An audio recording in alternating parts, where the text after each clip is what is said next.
여보, 우리 은퇴하면 시골에 전원주택 짓고 살까? 좋지. 공기 맑고 조용한 곳에서 텃밭도 가꾸고. 그런데 병원 갈 일 생기면 어떡하지?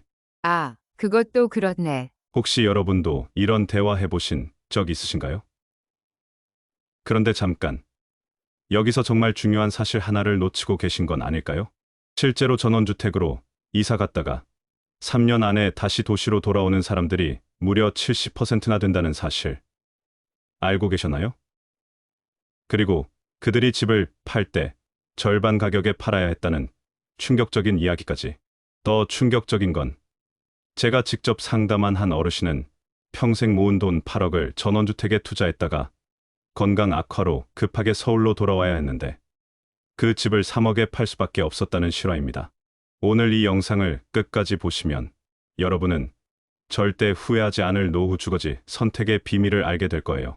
본격적인 이야기 시작 전에 구독과 좋아요 한 번씩 눌러주시면 큰 힘이 됩니다.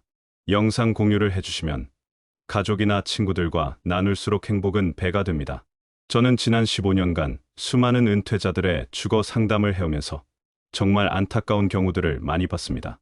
젊어서 한 치 앞을 모르고 마련했던 내 집, 불편해서 옮기고, 결혼 후 옮기고, 아이가 생겨서 옮기지는 않았나요?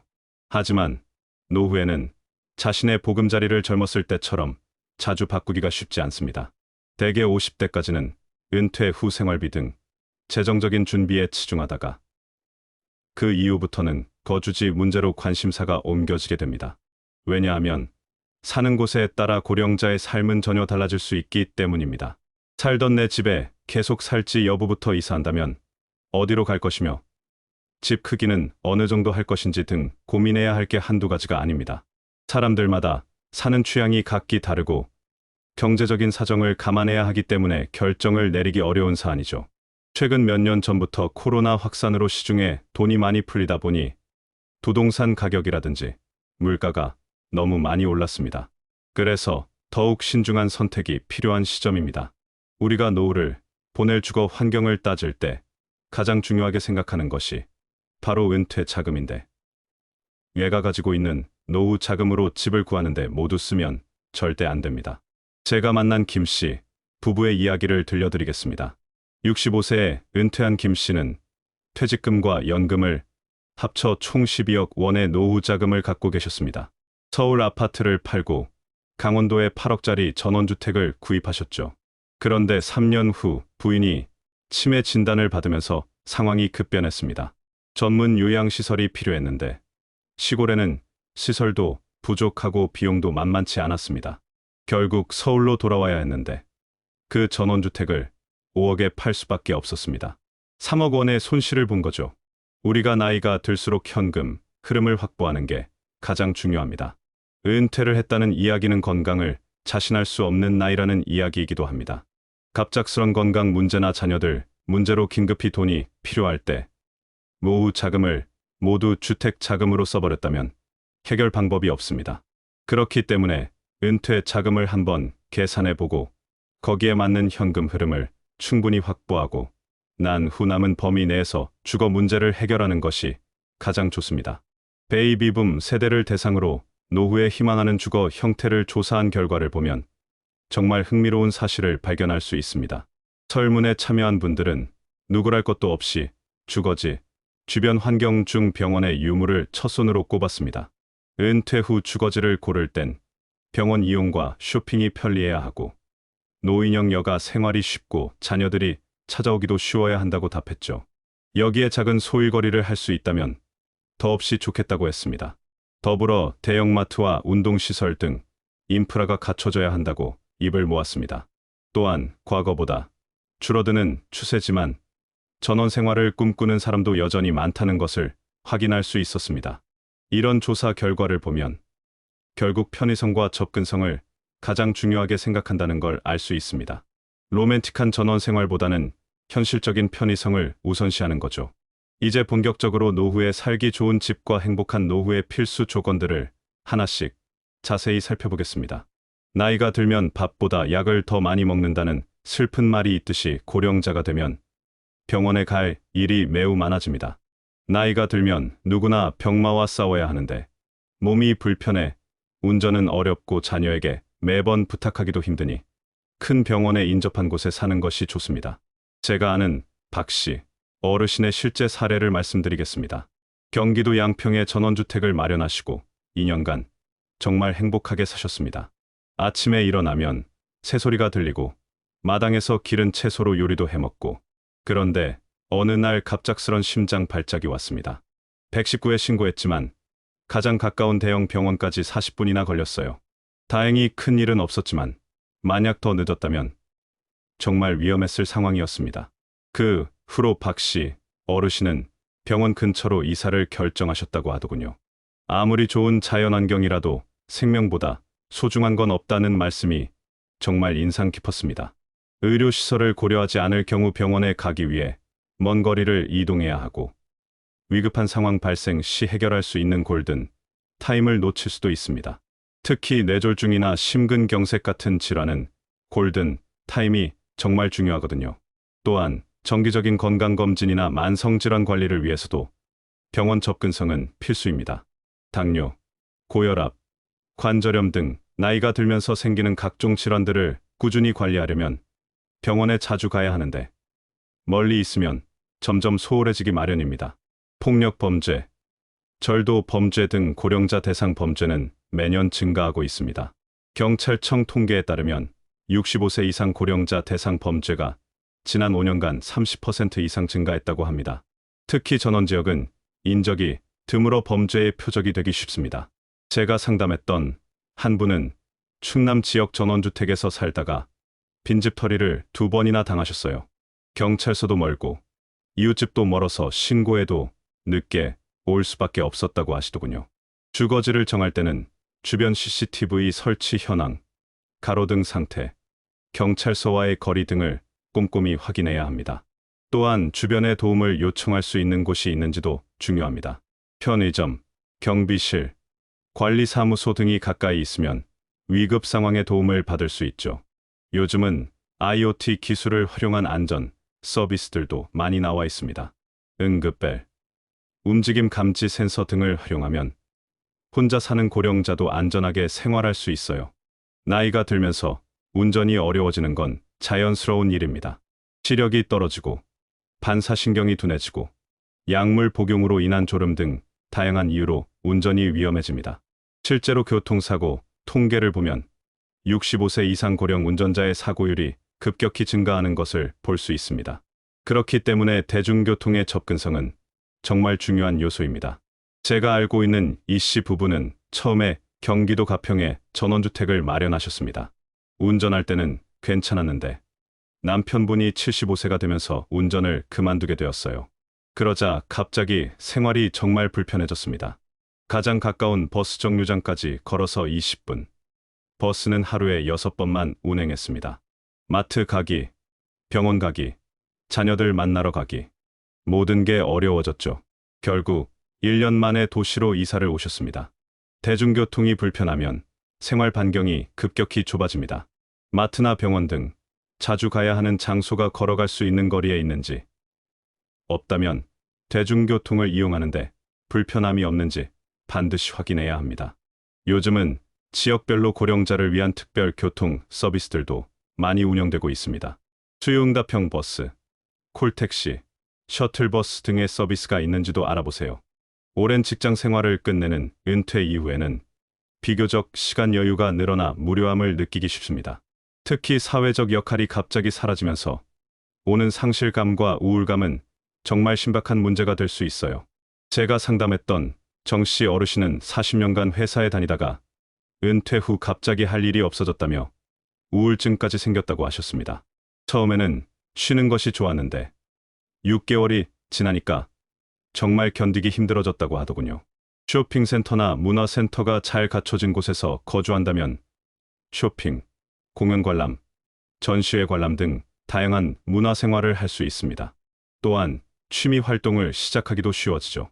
요즘은 지역 문화센터에서 고령자를 위한 다양한 프로그램들을 운영합니다. 컴퓨터 교실, 요가, 서예, 노래 교실, 독서 토론회 등 정말 다양한 활동들이 있어요. 이런 활동에 참여하면 새로운 인간관계도 만들 수 있고 건전한 취미생활도 즐길 수 있습니다. 적절한 문화생활은 몸과 마음을 건강하게 만들어줍니다. 연구 결과에 따르면 문화활동에 적극 참여하는 고령자들의 인지기능 저하 속도가 현저히 느리다고 합니다. 새로운 곳에서 인간관계와 사회활동을 다시 시작해야 한다면 기존의 지역 주민들과 잘 어울릴 수 있는 곳을 먼저 선택하는 것이 좋습니다. 고령자의 사회적 고립은 정말 심각한 문제입니다. WHO에서는 사회적 고립이 하루에 담배 15개비를 피우는 것만큼 건강에 해롭다고 발표했을 정도예요. 제가 아는 한 어르신은 시골로 이사를 갔는데 마을 주민들과의 갈등으로 인해 결국 다시 도시로 돌아올 수밖에 없었습니다. 처음에는 마을 사람들이 반갑게 맞아주는 것 같았는데 시간이 지나면서 미묘한 갈등들이 생겼다고 하더군요. 생활 방식의 차이, 가치관의 차이, 경제적 수준의 차이 등이 원인이었습니다. 특히 도시에서 온 사람들을 경계하는 시선들이 있었다고 해요. 아무리 아름다운 자연 환경이라고 해도 사람과의 관계가 원활하지 않으면 진정한 행복을 느끼기 어렵다는 것을 깨달았죠. 공원이나 모임 같은 곳에서 정기적으로 사람들과 교류를 한다면 심리적 만족감을 얻는 것은 물론 우울증까지 극복할 수 있습니다. 요즘은 아파트 단지 내에서도 다양한 동호회 활동들이 활발하게 이루어지고 있어요. 산책 모임, 등산 모임, 탁구 동호회, 바둑 동호회, 독서 모임 등 취미에 따라 선택할 수 있는 활동들이 많습니다. 이런 활동에 참여하면 자연스럽게 이웃들과 친해질 수 있어요. 원래 아이를 키우는데 적합했던 집도 아이가 독립해서 분가하면서 너무 넓은 집이 되기 마련입니다. 그렇다고 해서 무조건 작은 집이 좋겠다고 생각해서 10평 미만의 초소형 주택을 선택하게 되는 것도 문제입니다. 최근에 한 TV 프로그램에서 나이 들면 초소형 주택의 장점이 많다면서 소개하는 영상을 본 적이 있는데요. 요즘은 미니멀 라이프가 유행이고 저도 나이 들면 관리하기 어려운 큰 집보다 적당하게 작은 집이 더 좋지 않을까 생각합니다. 그러나 나이가 들고 부부끼리 혹은 혼자서 산다고 너무 좁은 집은 주거용으로는 적합하지 않은 경우가 많습니다. 불필요한 짐은 모두 비워내고 몸만 누일 수 있으면 좋은 거 아니야 하는 마음에 10평 미만의 너무 작은 규모의 집을 선택하면 짐을 버리고 줄일 건 다 줄였다고 하더라도 자신에게 꼭 필요한 물건들을 놓고 정신적으로 안정감을 느끼며 살아가기에는 작게 느껴질 수 있습니다. 제가 상담했던 한 분은 30평 아파트에서 8평 원룸으로 이사를 하셨는데 6개월 만에 다시 이사를 하셨어요. 너무 답답해서 견딜 수 없었다고 하시더군요. 짐은 많이 줄였지만 그래도 생활에 필요한 최소한의 물건들은 있어야 하는데 공간이 너무 협소했던 거죠. 특히 작은 집이라 해도 부부 각자가 방을 하나씩 쓸 수 있어야 합니다. 질 좋은 수면이 노화 방지의 최고의 명약이기 때문입니다. 곁에서 들리는 코 고는 소리로 수면의 질을 떨어뜨리면 안 됩니다. 또한 부부라도 혼자만의 시간을 원할 때 혼자 있을 수 있는 공간이 있어야 합니다.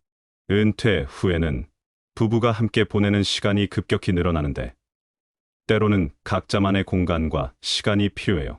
이는 스트레스를 줄이는 지름길이기도 합니다. 프랑스 작가 도미니크 로로는 집은 작을수록 노인에게 더 적합하다고 했지만 이는 상대적인 개념입니다. 무조건 작다고 좋은 게 아니라 관리하기 적절한 크기여야 한다는 의미로 이해하시면 됩니다. 이제 많은 분들이 관심을 갖고 계시는 전원생활에 대해 자세히 이야기해 보겠습니다. 도시에서 복닥거리며 살아왔는데 노후엔 고요하고 한적한 시골에 가서 여유롭게 전원생활하며 살고 싶은 분들이 정말 많으실 겁니다. 은퇴자들이 흔히 말하는 노후의 집에 대한 로망은 공기 맑고 경치 좋은 전원에 예쁜 집을 짓고 파란 잔디가 깔린 넓은 마당에서 바비큐 파티를 하는 장면입니다. 대도시 인근에는 그림 같은 전원주택들과 타운하우스가 지어지고 있습니다. 최근 들어 50대 이상 시니어 분들 중 세컨하우스로 전원주택을 구매하시는 분들도 많아졌습니다. 주말마다 가서 휴식을 취하고 나중에는 아예 그곳에서 살겠다는 계획을 갖고 계시죠. 하지만 현실은 어떨까요? 생각보다 많은 장애 요인 때문에 전원 생활을 포기하는 사람들이 있다는 사실을 아시나요? 제가 직접 만난 귀촌한 분들의 이야기를 들려드리겠습니다. 서울에서 30년간 회사를 다니던 김 씨 부부는 은퇴 후 강원도 홍천에 전원주택을 마련하셨습니다. 처음 6개월은 정말 행복하셨어요. 새소리에 눈 뜨고 싱싱한 채소를 기르고 맑은 공기를 마시며. 그런데 겨울이 오면서 상황이 달라졌습니다. 첫째, 난방비가 상상 이상으로 많이 나왔어요. 도시가스가 들어오지 않아서 기름 보일러를 사용해야 했는데 한 달에 40만 원씩 나왔습니다. 둘째, 잡초와 벌레 문제가 심각했습니다. 여름에는 정말 각종 벌레들이 집 안까지 들어오고 잡초는 뽑아도 끝이 없었어요. 제초제를 뿌리자니 친환경적이지 않은 것 같고 손으로 뽑자니 모인 부부에게는 너무 힘든 일이었습니다. 셋째, 생각보다 비용이 많이 들었습니다. 보일러 고장, 정화조 문제, 지붕 누수 등 집 관리비가 만만치 않았어요. 도시에서는 관리사무소에 전화 한 통이면 해결되던 일들을 모두 직접 업체를 찾아서 해결해야 했습니다. 마지막으로 외로움이 컸습니다. 도시에서는 언제든 친구들을 만날 수 있었는데 시골에서는 그런 사회적 관계를 만들기가 쉽지 않았어요. 그야말로 직접 살아보지 않으면 모르는 부분들이 많은 것이 바로 전원생활입니다. 구체적인 데이터를 보면 더 명확해집니다. 지난해 귀농귀촌 가구는 각각 14,111가구, 31만 8,760가구로 전년 대비 13.5%, 12.3% 감소했습니다. 2020년과 2021년에는 코로나19 여파로 귀농귀촌 가구가 일시적으로 증가했습니다. 재택근무가 활성화되면서 꼭 도시에 살 필요가 있나? 라는 생각을 하는 사람들이 늘었거든요. 하지만 지난해 도시 지역 경기가 회복되면서 다시 감소한 것으로 나타났습니다. 이는 무엇을 의미할까요? 전원 생활을 통한 다양한 삶의 추구, 교통 발달로 인한 접근성 증대 등 여건은 분명히 나아지고 있지만 실제로 생활하기가 생각보단 녹록지 않다는 것을 보여줍니다. 과거에는 귀농귀촌을 하면 산 좋고 물 맑은 곳에서 여생을 보내는 것이라고 받아들였습니다. 하지만 요즘은 귀농을 생계와 연결짓는 경우가 훨씬 많습니다. 시골로 이주한 도시민 대부분이 직접 농사를 짓거나 어업에 종사하는 등 경제적 동기가 작용하고 있어요. 그런데 여기서 중요한 질문이 하나 있습니다. 농사가 정말 말처럼 쉬운 일일까요? 평생 풀 한 번 뽑아보지 않다가 갑자기 대낮볕 아래 농사를 짓는다는 건 중노동이 다름없습니다. 정착의 실패로 역귀농 귀촌하는 비율이 정부 통계상으로는 10%에 그치지만 실제로는 이보다 훨씬 많다고 귀농인들은 말하고 있습니다. 귀농 생활을 너무 안이하게 생각하지 말라는 뜻입니다. 이제 전원주택의 현실적인 문제점들을 구체적으로 살펴보겠습니다. 시골에 있는 땅을 사서 집을 짓는 것은 절대 추천드리지 않습니다. 이것은 정말 노후 파산으로 가는 지름길이기도 합니다. 첫째, 마을 공동체 활동의 부담입니다. 아파트와는 달리 전원생활은 어쩔 수 없이 마을 공동체 활동을 해야 합니다. 도시에 오래 살아온 사람들은 마을 사람들의 성향을 알 수 없기 때문에 마을 사람들과 섞이기 쉽지 않습니다. 제가 상담했던 한 분은 마을 회비, 각종 행사 참여, 농로 정비, 공동작업 등에 참여해야 한다는 걸 나중에야 알았다고 하시더군요. 이런 것들이 부담스러워서 이웃과의 갈등이 생겼고 결국 귀촌 생활이 괴로운 나날이 되었습니다. 둘째, 의료 접근성 문제입니다. 병원 갈 일이 생겨도 노후의 전원 생활은 병원 접근성이 떨어져서 위험할 수 있습니다. 젊고 건강한 나이라면 상관없지만 병원과 친해지는 나이에 병원 접근성이 떨어진다는 것은 치명적인 단점이 될 수 있습니다. 셋째, 관리 비용 문제입니다. 전원주택은 모든 걸 혼자 해결해야 하기 때문에 집에 무엇인가 고장이 나면 일일이 알아보고 고쳐야 하니 관리 비용이 만만치 않습니다. 보일러, 정화조, 지붕, 외벽 등 아파트에서는 관리사무소가 처리해주던 일들을 모두 개별적으로 해결해야 합니다. 넷째, 환금성 문제입니다. 무엇보다 전원생활의 가장 큰 단점은 바로 환금성입니다. 아파트는 누구나 선호하는 부동산이기 때문에 필요하면 매매가 어렵지 않게 이루어지만 전원주택의 경우 조건에 맞는 매수자를 찾기가 쉽지 않습니다. 전원 생활을 하다가 생각보다 녹록지 않아 집을 팔고 다시 서울로 가야겠다고 생각할 때는 힘들게 지은 집을 반값에 파셔야 할 수도 있습니다. 서울에 집을 보유하고 계신 분들이 전원 생활을 하기 위해 현재 있는 집을 팔고 경기도나 강원도로 가시는 경우가 종종 있습니다. 하지만 이는 매우 위험한 선택입니다. 우리가 2030년, 2050년까지 대한민국 인구를 예측해보면 인구는 점점 줄어들 예정입니다. 인구 소멸 지역이 남쪽 지역부터 서서히 늘어나게 되며 결국 사람들은 병원이나 모든 인프라가 다 있는 도시로 몰릴 수밖에 없습니다. 그러다 보니 사람들은 비싸도 수도권을 벗어나기 힘들게 되죠. 이 때문에 나이가 들어 전원 생활을 즐기고 싶은 분들이나 수도권에 있는 집을 가지고 있는 분들이 서울을 떠날 때 반드시 전세를 주고 가라는 이야기를 하는 겁니다. 서울에 있는 집을 팔고 지방으로 가면 다시 서울로 돌아오기가 힘든 것이 현실입니다. 따라서 전원 생활을 즐기시더라도 서울의 집은 그대로 두시는 것을 강력히 권해드립니다. 그렇다면 전원 생활을 아예 포기해야 할까요? 그렇지는 않습니다. 현명한 방법들이 있어요. 만약 전원 생활을 꼭 해보고 싶다고 생각하시는 분들은 급매로 구매하는 것이 제일 좋으며 땅을 사서 집을 짓는 것은 절대 추천드리지 않습니다. 요즘 여러 지자체에서 귀농 귀촌을 장려하기 위해 집을 지어놓고 1년씩 빌려주는 프로그램도 운영하고 있습니다.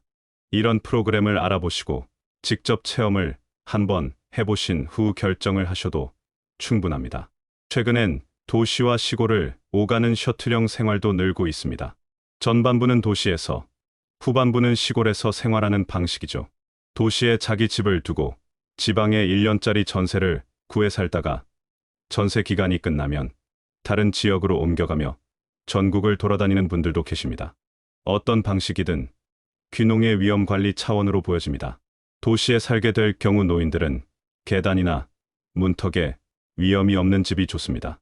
거동이 불편하여 보행 보조기나 휠체어를 사용할 경우를 감안하여 2층 이상의 주택이라면 반드시 엘리베이터가 설치된 곳이어야 합니다. 제가 상담했던 한 분은 자신이 평생 꾸며온 1층에 상가를 낀 주택을 마련했는데 무릎 때문에 계단을 오르내릴 수가 없어 정작 자신의 집에서 살지 못하게 되는 안타까운 경우도 있었습니다. 아파트에 살아야 한다면 아름다운 공원이나 조용한 주택가를 끼고 있는 지역을 선택하는 것도 좋은 방법입니다. 고즈넉하고 아기자기한 동네를 산책하며 아쉬움을 달랠 수도 있거든요. 좀 더 적극적으로는 자연을 집 안으로 옮겨 놓을 수도 있습니다. 아파트 베란다에 꽃과 채소를 가꾸고 수족관까지 만든 집들도 있습니다. 아이들을 출가시키고 넓은 공간이 필요 없을 때 집의 평수를 줄여서 부부만의 스타일로 집을 꾸미는 것도 좋습니다. 책을 좋아하는 사람이라면 거실을 북카페처럼 꾸며서 집안에서 커피와 독서를 즐길 수도 있어요. 집은 정신과 육체가 쉴 수 있는 삶의 터전입니다. 은퇴를 하고 노년이 될수록 집에 머무르는 시간이 길어져 안정된 주거 환경이 더욱 중요해집니다. 젊은 시절의 거주지는 직장과 아이들, 학교로 가는 교통이 편리한지, 쇼핑센터나 편의시설이 가까이 있는지가 주요 선택 조건이었고, 아울러 재산으로서 투자 가치를 갖추고 있는지도 따져봐야 했습니다. 최상의 주거 환경에서 살기보다 불편도 감수하고 은행 빚을 갚으며 사는 사람이 많았죠. 그런 측면에서 보면 노년에 이르러 주택담보대출의 제약에서 벗어나 어디든 갈 수 있는 자유를 누릴 수만 있어도 다행이라는 생각이 듭니다. 그런데 지금까지 살던 관행 때문에 그 자유를 누리지 못한다면 이보다 불행한 일은 없을 것입니다. 남들의 시선, 재산에 대한 욕심을 내려놓고 나에게 가장 평온한 주거 환경을 찾아서 노후 생활을 하는 것이 중요합니다. 뇌과학자 정재승 교수의 말처럼 나는 어떤 공간에서 행복하고 창의적이 되며 이안을 받는지 생각해보라. 역세권이나 학군, 투자 가치만으로 집과 건물을 바라보지 말고 공간 속에 놓인 나 자신의 내면을 들여다보라는 것이 정답입니다. 심플한 삶의 열풍을 일으킨 프랑스 작가 도미니크 로로는 행복은 살고 있는 공간의 넓이에 달려있지 않으며 집은 작을수록 노인에게 더 적합하다고 말했습니다. 천상병 시인은 이 세상을 사는 것은 잠시 왔다 가는 소풍이라고 했습니다. 어느 지역 어떤 집이냐보다 중요한 것이 아니라 얼마나 행복한 시간으로 그 공간을 채워가느냐가 중요합니다. 어차피 버리고 갈 집이니까요. 여러분들은 노후에 어떤 집에서 살아가고 싶으신가요? 주택의 유형만이 아니라 애초부터 어디서 살 것인가, 누구와 함께 살 것인가 하는 관점도 노후 생활을 충실히 보내기 위해서 간과해서는 안 될 중요한 요소입니다. 어디에 살 것인가, 누구와 살 것인가, 그리고 어떤 집에서 살 것인가라는 세 가지 관점에서 과연 나의 노후 생활을 풍요롭게 하는 생의 마지막 집으로 무엇이 좋을지 잘 생각해 보시길 바랍니다. 오늘 영상이 여러분의 현명한 노후 주거 선택에 도움이 되었다면 구독과 좋아요 버튼을 눌러주세요. 가족이나 친구들에게도 공유해서 함께 행복한 노후를 준비하시길 바랍니다. 감사합니다.